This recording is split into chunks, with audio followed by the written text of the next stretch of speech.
Cora trae a urgencias a su padre Leandro, que está muy débil y con dolor en el pecho y le cuesta respirar. Lleva varios días cansado, pero hoy no podía ni levantarse de la cama.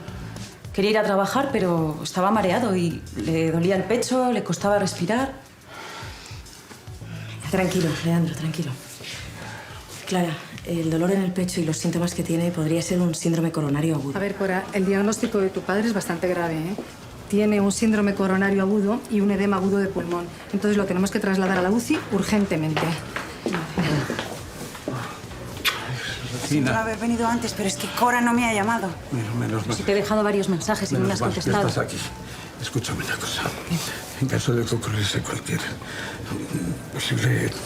Bueno, quiero que lleves tú la empresa y quiero que seas tú quien la dirija. Tranquilo. Tu hermana es muy débil y se le subirían los empleados a la jefa enseguida. Julián Castro acude a la consulta de la doctora Marco por sufrir un fuerte dolor de cabeza que no mejora con analgésicos. Me duele sobre todo el lado izquierdo de la cabeza y no tolero mucho los ruidos ni la luz intensa. Vale. ¿En tu trabajo estás expuesto a ruidos o a luces intensas? Sí. Soy teleoperador y nos pasamos el día con la luz de la pantalla, el pinganillo, los clientes te gritan, los compañeros nos gritamos unos a otros. Bueno, es un poco desastre.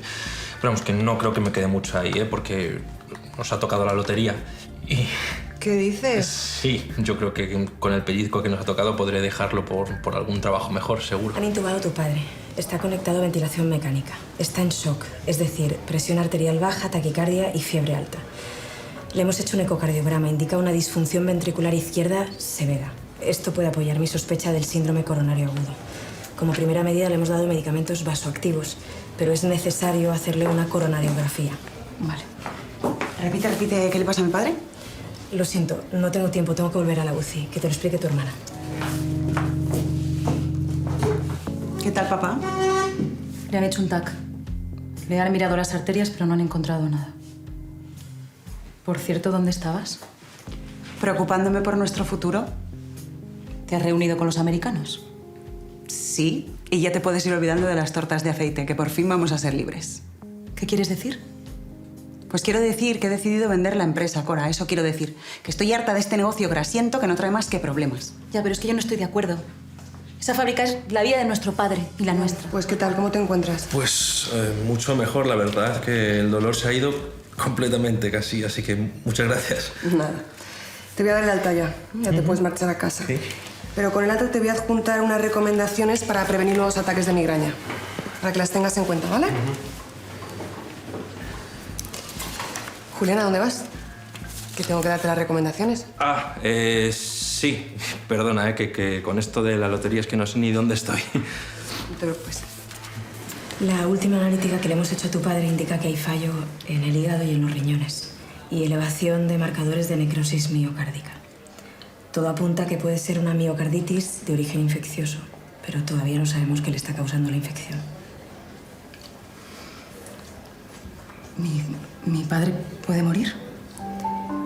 Cora, te pido que no te pongas en lo peor. Pero es que necesito saberlo. La situación es muy grave, pero tu padre es fuerte.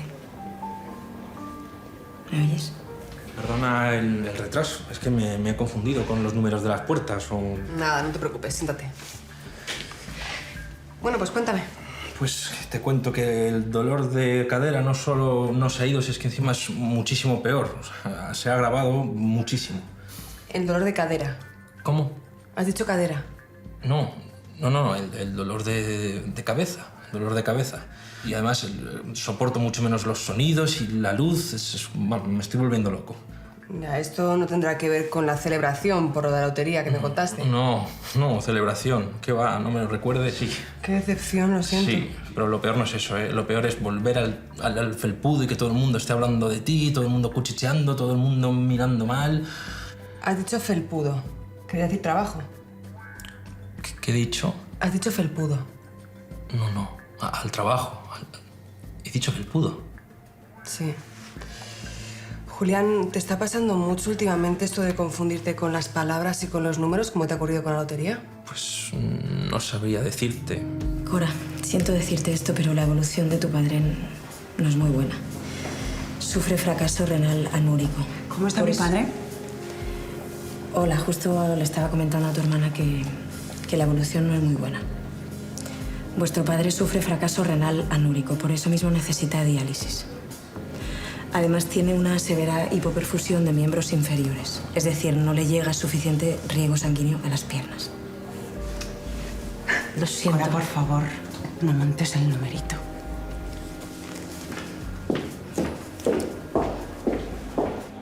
Silvia, ¿has pedido tú este TAC? Sí, ¿porque hay algún problema con el TAC? ¿Se puede saber por qué pides un TAC para diagnosticar una simple migraña? Pero es que encima lo has cargado a la unidad del dolor y no a medicina interna. Mira, no sé por qué razón creo que piensas que soy un jefe de servicio más tolerante que el doctor Herranz y estás abusando de mi confianza. Mira, Álvaro, me da igual quién asuma el coste del TAC. Lo que me importa es que el paciente tiene una serie de confusiones que me hacen pensar que no se trata de una simple migraña. Pero vamos, que si tú asumes la responsabilidad de no confirmarlo con un TAC, me lo pones por escrito, cancelamos la prueba y punto. Sabes que no voy a hacer eso. Adelante, haz el TAC. Pero la próxima vez me lo consultas antes. Hola, Cora, ¿cómo estás? Todos los datos que hemos ido recopilando, bueno, pues me hacen pensar que estamos ante un feocromocitoma. ¿Qué es eso? Es un tumor de la glándula suprarrenal. Vamos a hacerle un TAC abdominal a tu padre para confirmarlo. ¿Qué tal? Buenas. Bien.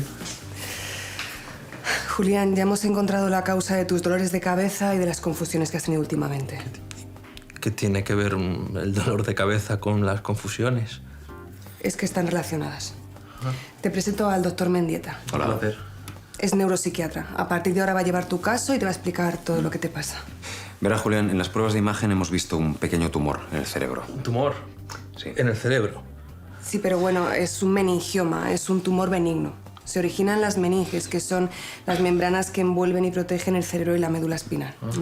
Como he dicho, el tumor es pequeño y su crecimiento es lento, con lo cual estamos a tiempo de extirparlo. Si da usted su consentimiento, vamos a proceder a prepararlo todo para intervenirle mañana. Sí. ¿Mañana? Sí, a primera hora. Sí, claro. Muy bien. Julián, tranquilo. Estoy segura de que todo va a salir bien. ¿Qué tal? ¿Cómo ha ido la operación? Bien, ha ido bien. Ahora lo que tenemos que hacer es esperar a que despierte de la sedación para ver si ha habido daños permanentes. Pero entonces ha ido bien. Y así... Menos mal que me empeñé en hacerle el TAC, ¿eh? Silvia, por favor, ¿qué quieres? ¿Un diploma para enmarcarlo y conmemorar el momento? Ya te he dicho que has hecho un buen diagnóstico. Tampoco te pases. O a lo mejor es que querías un besito de agradecimiento. A lo mejor el que quiere ese besito eres tú.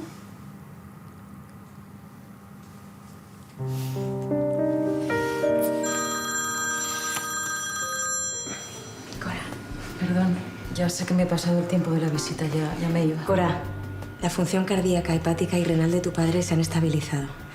Y la presión arterial es normal. Van a intentar extubarle. ¿Sí? Ay, ¿qué pasa? Claro, es que estás muy fatigada. Que no es un... Sí, ahora mismo te vas a casa a descansar, pero ahora mismo, Que de no, verdad. Que sí. Cora, Clara tiene razón. Necesitas descansar. Cuando tu padre se despierte, te llamaremos. Doctora, ¿está convulsionando? Después de haberle extirpado el tumor en las meninges, Castro ha empezado a sufrir convulsiones. Enfermera, vamos a dejarle con tratamiento de soporte, valproato y dexametasona. Vale.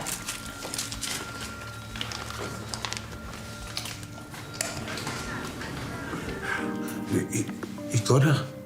¿Dónde está? Cora está en casa, papá, en casa. ¿En casa y qué hace en casa? Pues yo qué sé. Anda, llámala y que venga a relevarte. Tú tienes que estar muy cansada. No, déjala que venga ella cuando quiera. Papá, Cora, hija, ¿pero dónde estabas? me he ido a casa un momento. ¿Cómo estás? En casa. ¿Y qué hacías en casa? Le he explicado a papá el plan de ampliación de la empresa y le ha encantado y quiere que yo lo dirija. ¿Y qué ha pasado con los americanos? ¿Los americanos? Pero estás loca, Cora. Es mejor que lo dirijamos nosotros, ¿verdad, papá? ¿Has visto, Cora? Tu hermana Regina ha inventado un plan para que el negocio siga siendo familiar. Oye, que quería pedirte disculpas. que me he portado como un imbécil, de verdad. No, perdóname a mí, que la lié con los numeritos y al final ni premio ni nada. No pasa nada, aquí hemos perdido todo, o sea que... Bueno, el que más ha perdido ha sido tú, que te has despedido del trabajo. Eso no es ni pérdida ni es nada, hombre. Eso no era ni un trabajo. Ya, que no. No era el trabajo de tu vida, ¿eh? Aunque lo era el tuyo, ¿no? No, tampoco. Escúchame, cuando te den el alta, de aquí nos vamos a ir tú y yo a buscar un trabajo, ¿eh? Y nos vamos a echar la primitiva. Vale. ¿Sí bueno, o no? pero con una condición. ¿Con cuál? Que la próxima vez marques tú los numeritos, ¿eh? Ay, perdón. Nada.